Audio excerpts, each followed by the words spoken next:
Participation po. Ano po? Okay. So, ngayon po ay ako na po tinatawag ang ating pong kapatid sa Panginoon na siya po ay taga-Cagayan. Ang kanya pong name ay si Ma'am Loida Barangan. Ito po siya. Si Ma'am Loida Barangan. Okay. Isa po ang malakas na palakpak sa Panginoon para po sa ating pong kapatid. Happy 6th-year anniversary, GFJC, Bulacan, Bagao at Tarlac. Magandang gabi po sa bawat isa sa atin. Purihin po ang Panginoon dahil tunay nga na napakabuti at tapat niya sa buhay ng bawat isa sa atin dahil muli atin pong sineselebrate ang 6th-year anniversary. Purihin po ang Panginoon. Mga kapatid, kung maalala niyo po, pasensya na kayo kasi namamaos ko.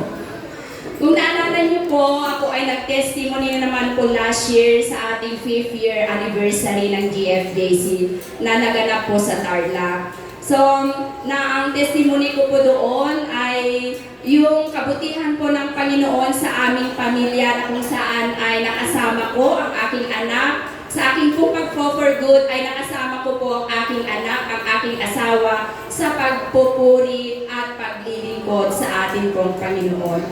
At hindi pa po pala doon natatapos ang ating pong Panginoon sapagkat ang ating pong Panginoon saan kanya man po dalhin ay kayang-kaya kanyang pagpalain. Kahit po sa ibang bansa ka or dadalhin ka pabalik dito po sa ating bansa, wala pong mahirap sa atin pong Panginoon. Kasi sa akin pong edad, nung umuwi po ako, meron pong mga taong nag-encourage po sa akin na sabi nila, di ba nakatapos ka? Sabi po nila sa akin. Oo ate, sabi ko, bakit hindi mo subukan? Meron ngayong programa ang ating government sa OWA. Ano po yun? Sabi kong ganun. Ay, yung spins. So, yun naman po ay sabi ko, pero baka naman mahirapan lang ako dahil ang edad ko po on that time is 43. Ngayon po ay mag-46 na po, for God's glory. At sabi ko, wala pa akong experience. Nung pagkatapos ko po ng board, hindi ko pa naranasang magturo. Wala talaga akong experience. Hindi subukan mo lang, wala ka namang ginagawa. So, to cut the story short, mga kapatid, dahil po sa pag-i-encourage sa akin, sige, subukan ko. Pero bago ko sinubukan, nag-pray ako sa Panginoon. Sabi ko, Lord, dahil tunay nga na dapat maging specific naman po tayo sa ating pong pananalangin. Sabi ko, Lord, kung kalooban mong magturo ako, maging smooth lang yung processing. At Lord, sabi kong gano'n, ngayon pa lang, i-provide mo na at ihanda mo na yung mga taong makakatulong sa akin. Kasi kung ako lang po talaga, hindi ko po kaya. Dahil po nariyan po ating Panginoon, kaya naman po ay naging maayos po ang lahat. Pero hindi pa rin po doon at tatapos, kailangan ko pa rin mag-take ng refresher course. Sa edad ko pa naman, nung nag-aaral po ako, traditional way po yung namin. Ngayon may laptop na, talagang advanced technology na po. Kumbaga, college, hindi po kami nakahawak ng laptop. Nung nasa ibang bansa ako, cellphone lang po ang hawakan ko, hindi po ako marunong mag-laptop. Kaya nag-pray na naman po ako sa Panginoon. Allah, paano kung mag-aral ako? Yung mga classmate po, hindi po kayo maniwala. My first year college, my second year college, my fourth year college. Pero purihin po ang Panginoon, sabi ko, Lord, tulungan mo ako. Alam ko, Lord, na mag-provide ka ng mga kabataan na tutulong sa akin. Kasi pagdating sa laptop talagang hindi po ako marunong. Pero purihin po ang Panginoon, nung nag-aral po ako, hindi ko po ikinahiya yung edad ko, kasama ko, Mami, kahit saan ako lumiyon, Mami Loida. Lahat, Mami na ang tawag sa akin. At meron din mga kabataan na kung saan ay na-share po nila yung mga problems nila, yung mga napagdadaanan nila. Kaya purihin po ang Panginoon dahil andun po rin po ako na nagsilbing nanay po sa kanila.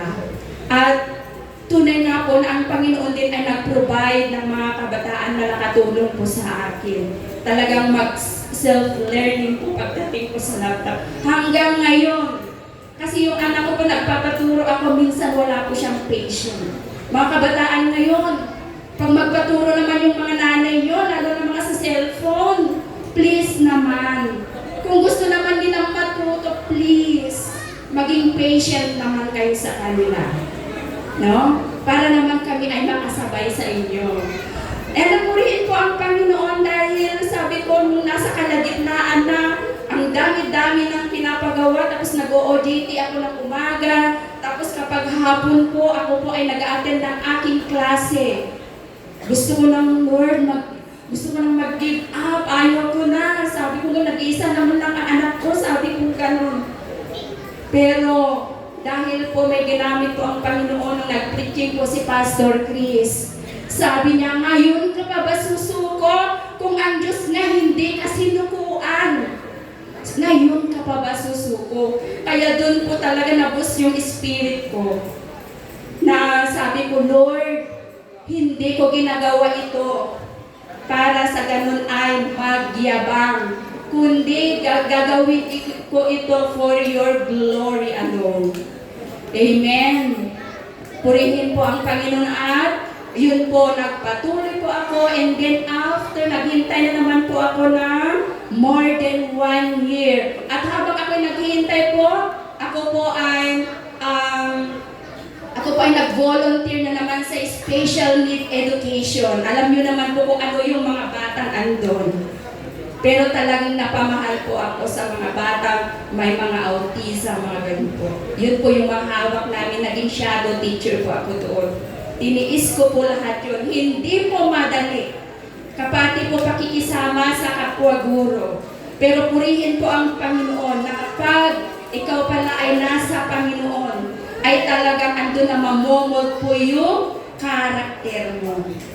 Kaya yun po yung talagang nagpatatag sa akin. Kaya ako po ay nagpatuloy at ngayon purihin po ang Panginoon dahil 1 year na akong nagtuturo sa DepEd. Purihin po ang Panginoon at nakaya ko po ang lahat yun dahil po sa tulong ng Panginoon at talagang ang ating pong Panginoon, He is a surprising God. Kasi sabi ko, Lord, kapag mag-deploy ako, please, sabi ko gano'n, mag-provide ka na naman ng tutulong sa akin. At alam niyo po kung anong pinrovide ng Lord po sa akin. Ay isa pong tao na kung saan ay nakakilala din sa Panginoon. Kaya ang tiyaga-tiyaga nang nagtuturo sa akin. Kaya ang tiyaga-tiyaga ko naman na matuto. Kaya purihin po ang Panginoon, to God be all the glory.